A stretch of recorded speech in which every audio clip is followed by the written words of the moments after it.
ಚಿನ್ನಯ್ಯ ಏನ್ ಹೇಳಿದ್ದಾನೋ ಅದು ನೇರವಾಗಿ ಸರ್ಕಾರದ ಮೇಲೆ ಆರೋಪ. ಯಾಕೆಂದ್ರೆ ನಾನು ಹೇಳಿದ್ದ ಕಾರಣಕ್ಕೋಸ್ಕರ ನೀವು SIT ಮಾಡಿದ್ದೀರಾ. ಇಡೀ ನನ್ನ ಮತ್ತು ನಿಮ್ಮ ಕೋಟ್ಯಂತರ ರೂಪಾಯಿ ತೆರಿಗೆ ಹಣವನ್ನ ಇದಕ್ಕೋಸ್ಕರ ಖರ್ಚು ಮಾಡಲಾಗಿದೆ, ಒಬ್ಬ ಚಿನ್ನಯ್ಯ ಹೇಳಿದ ಅಂತ. ಆದ್ರೆ ಈ ಚಿನ್ನಯ್ಯನಿಗೆ ಹೇಳು ಅಂತ ಹೇಳಿದ್ಯಾರು?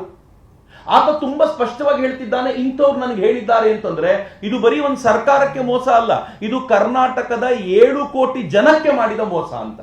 ಈ ಮೋಸ ಯಾವ ಪರಿಯ ಮೋಸ ಅಂತಂದ್ರೆ ಇದೇ ಪ್ರಕರಣ ಈ ಮಾಸ್ಕ್ ಮ್ಯಾನ್ ಬಂದಾಗ, ಮುಸುಕುಧಾರಿ ವ್ಯಕ್ತಿ ಬಂದಾಗ ನಾವೆಲ್ಲರೂ ಕೂಡ ಮಾಧ್ಯಮಗಳಲ್ಲಿ ನೋಡ್ತಾ ಇದ್ವಿ. ಮುಸುಕುಧಾರಿ ಬಂದ, ಇವತ್ತು ಬಾಡಿ ಸಿಗುತ್ತೆ, ನಾಳೆ ಸಿಗುತ್ತೆ ಅಂತ ಕಾಯ್ಕೊಂಡು ನಿಂತು ಅನೇಕರು ಹೇಳ್ತಿದ್ರು, ನಾನು ಇವತ್ತು ವೀರೇಂದ್ರ ಹೆಗಡೆ ಅವರ ಫೋಟೋನ ಮನೆಯಿಂದ ಆಚೆ ತೆಗೆದಿಟ್ಟಿದ್ದೀವಿ, ಇವತ್ತು ಅವ್ರನ್ನ ಕಂಡ್ರೆ ಹೀಗ್ ಮಾಡಿದೀವಿ, ಹಾಗೆ ಮಾಡ್ತೀವಿ ಅಂತೆಲ್ಲ ಹೇಳೋದನ್ನ ನಾವು ಕೇಳಿದ್ದೀವಿ.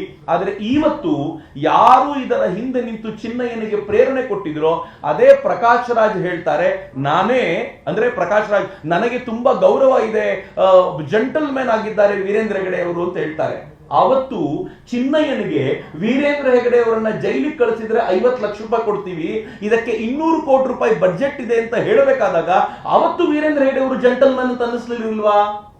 ವೀರೇಂದ್ರ ಹೆಗಡೆ ಅವರು ಜೆಂಟಲ್ಮನ್ ವೀರೇಂದ್ರ ಹೆಗಡೆಯವರ ಮೇಲೆ ಈ ರೀತಿಯ ಆರೋಪ ಮಾಡ್ತಾ ಇರುವಾಗ ನೀವು ಅದಕ್ಕೆ ಪ್ರೇರಣೆ ಕೊಡುವ ಮಾತುಗಳನ್ನ ಆಡಿದ್ರಲ್ಲ, ಅವತ್ತು ನಿಮ್ಮ ಮನಸ್ಸಿಗೆ ಕಸಿವಿಸಿ ಅನ್ನಿಸ್ಲಿಲ್ವಾ?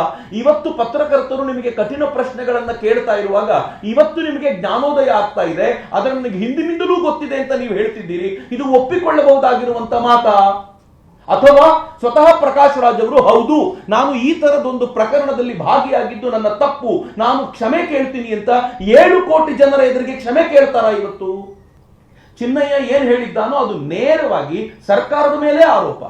ಯಾಕೆಂದ್ರೆ ನಾನು ಹೇಳಿದ್ದ ಕಾರಣಕ್ಕೋಸ್ಕರ ನೀವು SIT ಮಾಡಿದ್ದೀರಾ.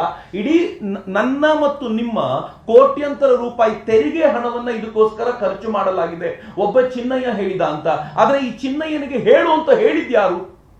ಆತ ತುಂಬಾ ಸ್ಪಷ್ಟವಾಗಿ ಹೇಳ್ತಿದ್ದಾನೆ, ಇಂಥವ್ರು ನನಗೆ ಹೇಳಿದ್ದಾರೆ ಅಂತಂದ್ರೆ ಇದು ಬರೀ ಒಂದು ಸರ್ಕಾರಕ್ಕೆ ಮೋಸ ಅಲ್ಲ, ಇದು ಕರ್ನಾಟಕದ 7 ಕೋಟಿ ಜನಕ್ಕೆ ಮಾಡಿದ ಮೋಸ ಅಂತ.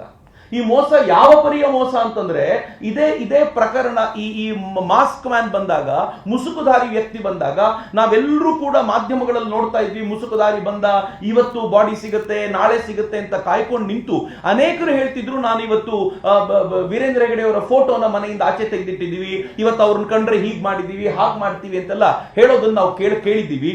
ಆದ್ರೆ ಇವತ್ತು ಯಾರು ಇದರ ಹಿಂದೆ ನಿಂತು ಚಿನ್ನಯ್ಯನಿಗೆ ಪ್ರೇರಣೆ ಕೊಟ್ಟಿದ್ರೋ ಅದೇ ಪ್ರಕಾಶ್ ರಾಜ್ ಹೇಳ್ತಾರೆ, ನಾನೇ ಅಂದ್ರೆ ಪ್ರಕಾಶ್ ರಾಜ್ ನನಗೆ ತುಂಬಾ ಗೌರವ ಇದೆ, ಜೆಂಟಲ್ ಮ್ಯಾನ್ ಆಗಿದ್ದಾರೆ ವೀರೇಂದ್ರ ಹೆಗಡೆ ಅವರು ಅಂತ ಹೇಳ್ತಾರೆ. ಅವತ್ತು ಚಿನ್ನಯ್ಯನಿಗೆ ವೀರೇಂದ್ರ ಹೆಗಡೆ ಅವರನ್ನ ಜೈಲಿಗೆ ಕಳಿಸಿದ್ರೆ 50 ಲಕ್ಷ ರೂಪಾಯಿ ಕೊಡ್ತೀವಿ, ಇದಕ್ಕೆ 200 ಕೋಟಿ ರೂಪಾಯಿ ಬಜೆಟ್ ಇದೆ ಅಂತ ಹೇಳಬೇಕಾದಾಗ ಅವತ್ತು ವೀರೇಂದ್ರ ಹೆಗಡೆ ಅವರು ಜೆಂಟಲ್ ಮ್ಯಾನ್ ಅಂತ ಅನ್ನಿಸ್ಲಿಲ್ವಾ? ವೀರೇಂದ್ರ ಹೆಗಡೆ ಅವರು ಜೆಂಟಲ್ಮನ್ ವೀರೇಂದ್ರ ಹೆಗಡೆಯವರ ಮೇಲೆ ಈ ರೀತಿಯ ಆರೋಪ ಮಾಡ್ತಾ ಇರುವಾಗ ನೀವು ಅದಕ್ಕೆ ಪ್ರೇರಣೆ ಕೊಡುವ ಮಾತುಗಳನ್ನ ಆಡಿದ್ರಲ್ಲ, ಅವತ್ತು ನಿಮ್ಮ ಮನಸ್ಸಿಗೆ ಕಸಿವಿಸಿ ಅನ್ನಿಸ್ಲಿಲ್ವಾ? ಇವತ್ತು ಪತ್ರಕರ್ತರು ನಿಮಗೆ ಕಠಿಣ ಪ್ರಶ್ನೆಗಳನ್ನ ಕೇಳ್ತಾ ಇರುವಾಗ ಇವತ್ತು ನಿಮಗೆ ಜ್ಞಾನೋದಯ ಆಗ್ತಾ ಇದೆ, ಅದರ ನನಗೆ ಹಿಂದಿನಿಂದಲೂ ಗೊತ್ತಿದೆ ಅಂತ ನೀವು ಹೇಳ್ತಿದ್ದೀರಿ. ಇದು ಒಪ್ಪಿಕೊಳ್ಳಬಹುದಾಗಿರುವಂತ ಮಾತಾ? ಅಥವಾ ಸ್ವತಃ ಪ್ರಕಾಶ್ ರಾಜ್ ಅವರು ಹೌದು ನಾನು ಈ ತರದೊಂದು ಪ್ರಕರಣದಲ್ಲಿ ಭಾಗಿಯಾಗಿದ್ದು ನನ್ನ ತಪ್ಪು, ನಾನು ಕ್ಷಮೆ ಕೇಳ್ತೀನಿ ಅಂತ 7 ಕೋಟಿ ಜನರ ಎದುರಿಗೆ ಕ್ಷಮೆ ಕೇಳ್ತಾರ? ಇವತ್ತು